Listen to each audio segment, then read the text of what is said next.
অন্নহীনে অন্নদায়িনী দয়াময়ী তুই যে মা অন্নপূর্ণা।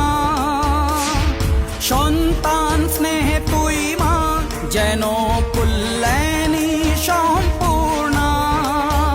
তোর কথা যেন মন্ত্রোচ্চারণ, বজ্র সম কঠিন অনুশাসন। ধৈর্যের সর্বংসহা পৃথিবী, ধর্ম ও ন্যায়ের প্রতিচ্ছবি।